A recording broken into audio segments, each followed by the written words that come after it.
Hello friends, तो आज हम पढ़ेंगे एनसीईआरटी पॉलिटी का सेकेंड चैप्टर जो हमने कल के लेक्चर में पढ़ा था, संविधान का निर्माण। उससे रिलेटेड जितने भी क्वेश्चन हैं आज उसको देख लेते हैं और आगे का चैप्टर कंटिन्यू करेंगे। तो देखिएगा, पहला क्वेश्चन है, नीचे दिए गए कुछ गलत वाक्य दिए गए हैं, हर एक में गलती पहचाने और इस अध्याय के आधार पर उसको ठीक करके लिखें।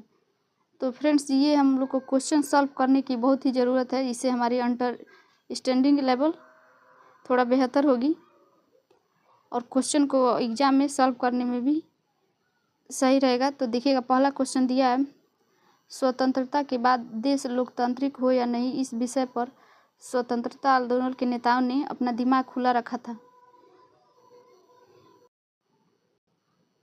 सेकेंड ऑप्शन है, भारतीय संविधान सभा के सभी सदस्य संविधान में कही गई हर एक बात पर सहमत थे। थर्ड दिया है, जिन देशों में संविधान है वहाँ लोकतांत्रिक शासन की व्यवस्था ही होगी। और चौथा दिया है, संविधान देश का सर्वोच्च कानून होता है, इसलिए इसमें बदलाव नहीं किया जा सकता। तो देखिएगा कि स्वतंत्रता के बाद देश लोकतंत्र हो या नहीं, पर इस विषय पर स्वतंत्रता के नेताओं का अपना दिमाग खुला रखा था। हाँ, तो ये स्टेटमेंट सही है, तो इसको सही लिखेंगे। फिर अगला देखिएगा, दिया है कि भारतीय संविधान सभा के सभी सदस्य जो संविधान सभा में सदस्य थे निर्माण के समय, तो उन्होंने सभी बात पर सहमत थे। तो नहीं, ये ऑप्शन गलत होगा। सभी लोग सहमत नहीं थे, उसमें कुछ सदस्य की असहमति भी थी। अगला देखिएगा, जिन देशों में संविधान है वहाँ लोकतांत्रिक शासन व्यवस्था ही होगी। तो ये भी स्टेटमेंट गलत है।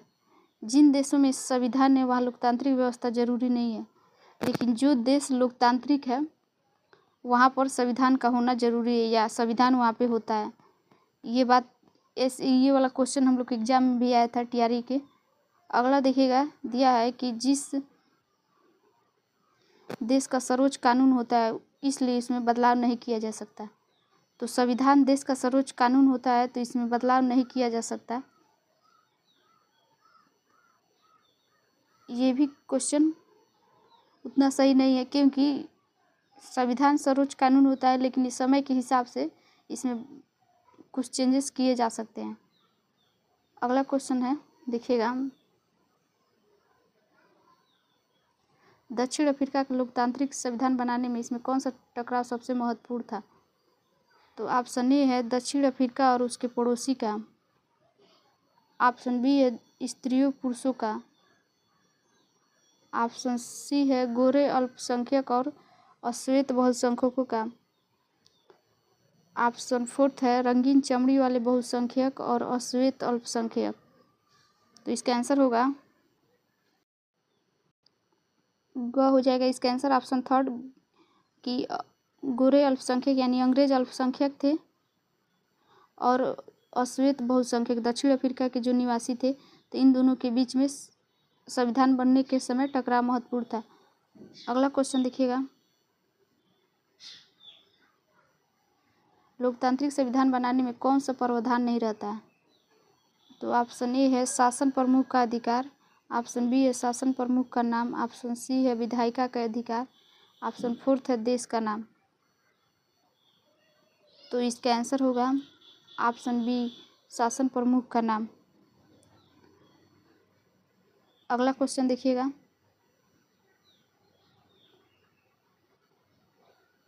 संविधान निर्माण में इन नेताओं और उनकी भूमिका में मिल बैठा है।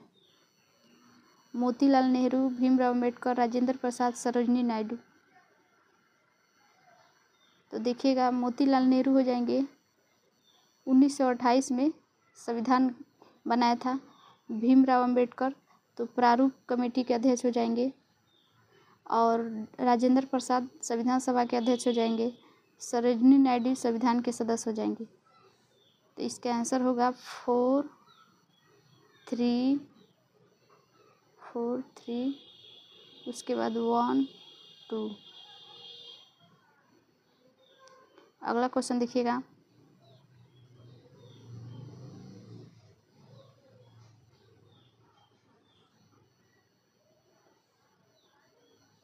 जवाहरलाल नेहरू ने नीति के साथ साक्षात्कार वाले भाषण के आधार पर प्रश्नों का जवाब दे। तो हम लोग को TRE4 एग्जाम के लिए NCERT की लाइन बहुत ज़रूरी है। एक एक लाइन को हम लोग को कवर करना है, जितने भी इम्पोर्टेंट लाइन है।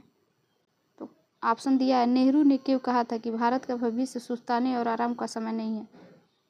ऑप्शन बी दिया है, नए भारत के सपने किस तरह विश्व से जुड़े हैं। ऑप्शन सी दिया है, वे संविधान निर्माताओं से क्या शपथ चाहते थे। ऑप्शन फोर्थ है, हमारी पीढ़ी के महान व्यक्ति हर कामना आंसू से पोंछने की है। इस कथन में वे जिक्र कर रहे थे।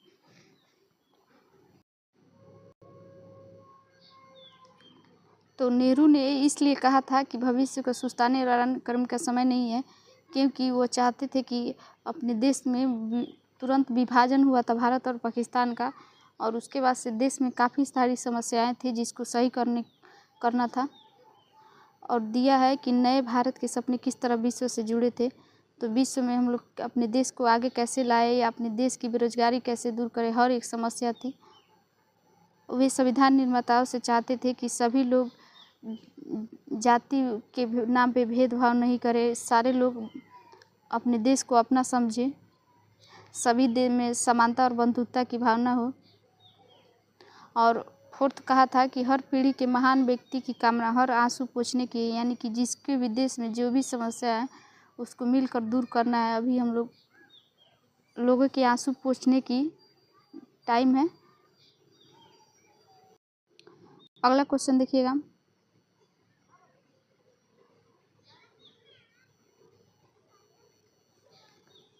हमारे संविधान को दिशा देने वाले कुछ मूल्य और उनके अर्थ है, इन्हें आपस में मिलाकर दोबारा लिखिए। यानी कि इसको आपस में मैच कराना है। तो देखिएगा, धर्मनिरपेक्ष हो जाएगा कि सरकार किसी भी धर्म निर्देश के अनुसार काम नहीं करेगी, यानी जिसको सब किसी को अपना धर्म मानने की आज़ादी है। बंधुत्व यानी हो जाएगा कि लोगों को आपस में परिवार की तरह रहना है। और गणतंत्र में शासन का प्रमुख चुना हुआ होना चाहिए। ये सारी प्रस्तावना में इसका अर्थ दिया हुआ है, इसके पहले हम लोग पढ़ चुके हैं ये सारे।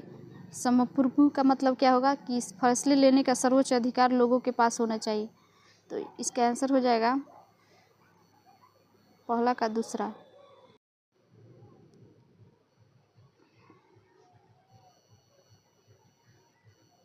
तो इसको आप लोगों ने देख लिया कि गणतंत्र का मतलब चुना हुआ व्यक्ति होना चाहिए, बंधुत्व का मतलब लोगों को आपस में परिवार की तरह रहना चाहिए, और धर्मनिरपेक्ष सरकार किसी धर्म के अनुसार काम नहीं करेगी। या समप्रभु का मतलब फैसले लेने का अधिकार सर्वोच्च लोगों के पास है। और तो हम लोगों ने जितने भी MC टाइप क्वेश्चन थे उसको कर लिए हैं। तो फ्रेंड्स, हम लोग ने MCQ टाइप क्वेश्चन को कंप्लीट कर लिया। अब आगे का चैप्टर है अगला तीसरा, चुनावी राजनीति। इसको कल के लेक्चर में पढ़ेंगे। अगर आप TRE4 एग्ज़ाम की तैयारी कर रहे हैं तो आपके लिए बहुत ही इम्पोर्टेंट होने वाला है, क्योंकि हमारे एग्ज़ाम में NCERT के लाइन से हुबहू क्वेश्चन आ रहे हैं।